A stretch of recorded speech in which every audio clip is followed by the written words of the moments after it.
Hello বন্ধুরা, তো আজকে হচ্ছে রবিবার আর আমরা এখন ছাদে এসেছি। এখানে একজন আন্টি অনেক সবজি চাষ করেছেন, সেগুলো আমরা দেখছি। আর আন্টির একটা ফুল নিয়ে নিলাম আন্টির গাছ থেকে। আমরা এখন বেরোবো ঘুরতে। আজকে আমরা ভেজ হোটেল থেকে কিছু খাবো রাতে, সেই প্ল্যান চলছে। তো আরেকটু বিকেল হলে তখন বেরোবো। এখনও সূর্যটা প্রচণ্ড তেজ, যদিও এখন দেখা যাচ্ছে না। এই ছাদ থেকে দূরে নদী দেখা যাচ্ছে, জানি না তোমরা দেখতে পাচ্ছ কি না। ওই দেখো ওখানে নদী, আর ওই নদীর পাড়েই আমরা যাই সবসময়। এই যে একজন হরিভক্তের সঙ্গে দেখা করাই। সূর্যের আলোয় আমরা একদম তাকাতেই পারছি না, আবার সূর্যটা উঠে গেছে বন্ধুরা।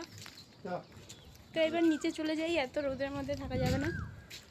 তো আমরা এখন নিচে চলে যাচ্ছি।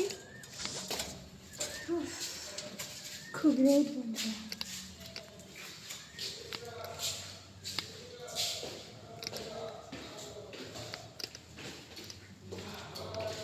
আমরা আমাদের রুমের দিকে যাচ্ছি। 4:30 নাগাদ আমরা বেরোবো। তো আমরা রেডি হয়েই আছি। তো এখন আমরা কিছু খাবো। ঘরে গিয়ে কিছু বানাই, চলো দেখা যাক। কিছু খাবে না? তাহলে জল খাই, চলো। তুমি থাকবে? তোমাকে ঘর অব্দি পৌঁছে দিয়ে যাচ্ছে আমার বর, আমার একমাত্র পতিদেব। তো আমরা এসে গেছি ঘরে। এবার মহারানী দরজা খুলছে। সুকুন, আমাদের ঘর একদম এসি রুমের মতো ঠান্ডা। উড়িষ্যাতে মঙ্গলবার দিন পয়লা বৈশাখ, আর আমি পয়লা বৈশাখের দিনে পড়ার জন্য আমার বরের জন্য এই ফতুয়া আর একটা ধুতি অর্ডার দিয়েছিলাম। তো যেহেতু সে পয়লা বৈশাখের দিনে বাড়িতে থাকবে না, সেই কারণে আজই আমি তাকে এটা পড়তে বললাম। এরপর বললাম যে চলো কয়েকটা ভিডিও এবং কয়েকটা ফটোশ্যুট করে রাখি। এরপর আমরা বেরিয়ে পড়লাম কিছু খাওয়া দাওয়া এবং কেনাকাটা সেরে নিয়ে। তারপরে চলে এলাম বাড়িতে, সন্ধ্যা হয়ে গেছে। তো এদিকে আমার বরমশাই সন্ধ্যা আরতি করতে বসে গেছে, এবার আমিও জয়েন করলাম।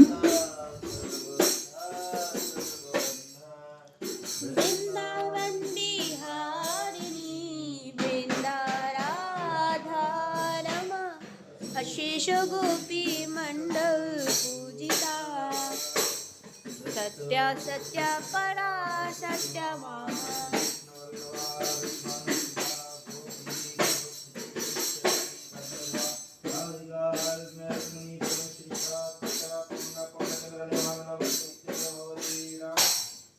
সন্ধ্যা আরতি করে নিয়ে তারপর আমরা গিয়েছিলাম হাটে। হাট থেকে কিছু সবজি নিয়ে আমরা সোজা চলে এসেছিলাম এই পার্কে। এটা আমরা যেখানে থাকি তার কাছেই রয়েছে, এবং এই পার্কে সবাই হাঁটাহাঁটি করে। এটা নদীর পাড়ের একটা পার্ক, খুব সুন্দর হাওয়া দেয় সবসময়। চলে এসেছি পার্কে, পার্কে বসে আছি। পার্ক মানে এটা হাঁটার জন্য শুধুমাত্র, এখানে আর কোনো অ্যাক্টিভিটি হয় না, খেলাধুলো হয় এইসব। সুন্দর হাওয়া, এখানে খুব সুন্দর একটা জায়গা।